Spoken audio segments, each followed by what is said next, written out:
We're Consilio. In Latin, Consilio means to design with purpose. We've generated some insights that we think speak to the truest and best parts of who we are and who we might yet be. This year, the Rotman Design Challenges problem statement was, how might we provide immediate relief to those impacted by natural disasters? Our team knew that it's crucial to understand a problem fully before jumping into designing any kind of solution. So right away, immediacy jumped out at us in the problem statement. Immediate meaning what? Right that second? Within a minute? 5 minutes? An hour? A day? In a rapidly evolving crisis, timing is everything. This led us to imagine a post-crisis user needs timeline. Our task was to address needs that would be the most salient within the first 1 to 4 hours of a crisis. Initially, we interviewed 8 survivors who were generous enough to share their experiences with our team. We made sure that our subject pool was diverse, and we represented a variety of ages, genders, and ethnicities. We also wanted a variety of disaster types represented, so we had survivors of earthquakes, hurricanes, terrorist attacks, and more. Here's some of what we heard during those interviews. My main concern was, how am I going to get in touch with my sister to let her know that I'm okay? I just wanted to get home to my family. I didn't even consider what I would have to deal with to make that journey home. What I miss most about my house after the flooding was being able to sleep in my own home with my kids. Our secondary research revealed to us that communication is an essential need in the wake of a disaster. The World Health Organization states that phones are considered a lifeline, right up there with water and power. Additional research told us that people don't grab and go, but instead take shelter at home in a disaster. People care for themselves and the people they love because humans are inherently selfless during and after a crisis. With this new information, we realized we needed a better understanding of people's priorities in a disaster situation. With this in mind, we revisited the interviews and text conversations we had with people with experience of natural disasters. A recurring theme was finding out where loved ones were. Call my loved ones was invariably the first response people gave when asked what they would do first when placed in a natural disaster scenario. At this point, we generated some rich insights, but we still felt like we were missing something. So we tried inverting the problem statement as a means of uncovering pain points and user needs that perhaps we hadn't yet addressed. We asked ourselves, what would it mean to provide relief to victims of natural disasters in the worst way possible? We decided there would be no coordination amongst first responders and people on the ground, and no communications infrastructure, so loved ones and those in danger would be isolated, and there would be no source of reliable information for anyone to know what to do. Plain and simple, it would be chaos. The inversion activity echoed what we'd learned from our users. We knew that our solution had to enable communication. But restoring cell service, while a good technical solution, wouldn't address the human-centered challenges at the core of our problem statement.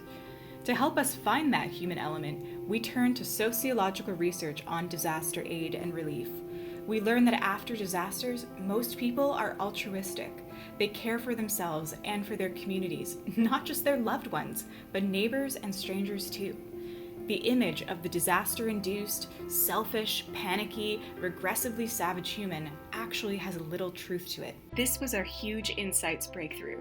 In a disaster, immediate relief comes from those nearest to us, our family, neighbors, and our community. We realized our solution could not be a command and control top-down model, but rather had to be a grassroots, relationship-driven model, one that fulfilled our most basic, undeniable human need to protect our loved ones.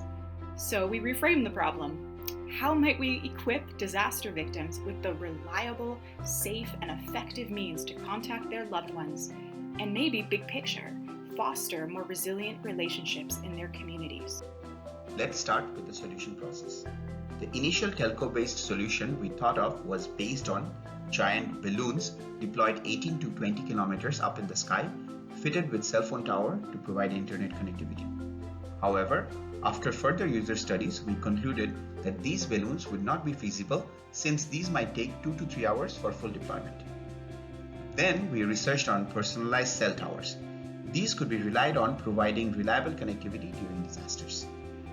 But upon further expert interviews, we realized that there is a high cost associated in implementing these solutions.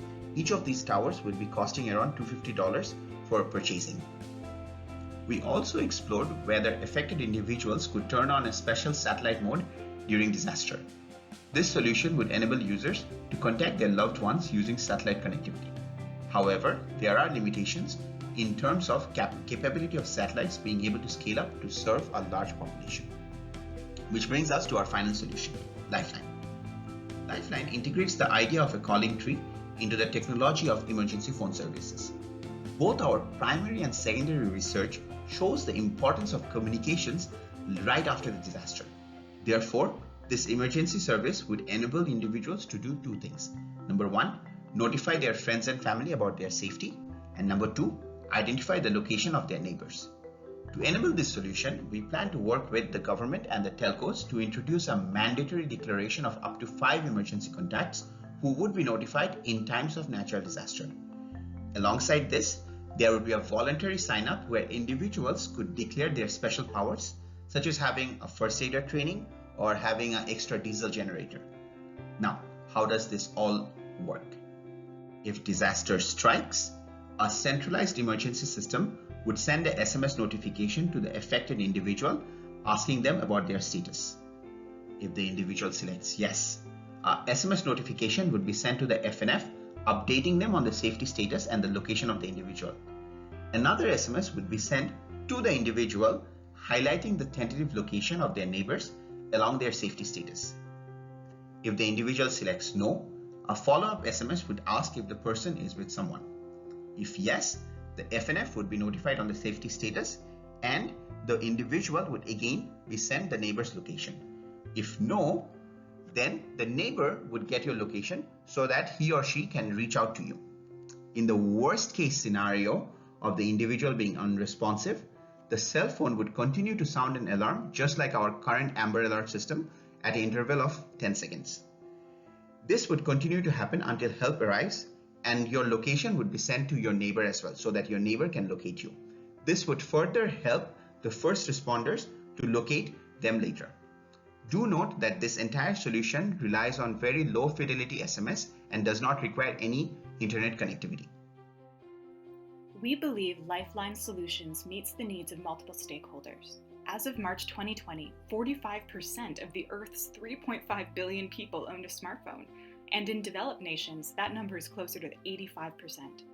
For people without access to mobile phones, Lifeline also functions using a Bluetooth-based peer-to-peer connection, a system we explore more in our appendix slides. The Lifeline solution provides value to telecom companies because they will be better partners in emergency response efforts by providing much-needed data to first responders. Lifeline can help governments become a more accessible, trustworthy source of information to civilians in crisis. As the world reels from the COVID-19 pandemic, we've seen the importance and the risks of social isolation and just how vital connection is.